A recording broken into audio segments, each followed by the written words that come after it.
بقول بقى بيسنوا بقى السكاكين بقى للبوظان، والبنات بقى تنزل بقى تضرب في مكياجات بقى وتنطيط بقى، رمضان خلص بقى.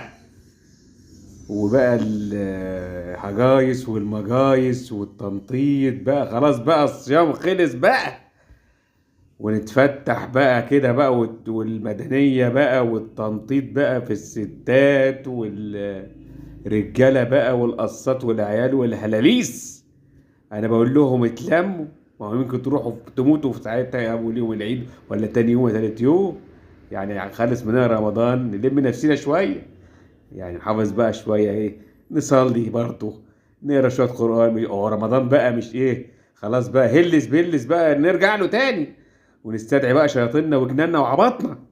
ما هو بقى رمضان كان ايه، 3 ايام في 30 يوم. ما هو جاكسيكي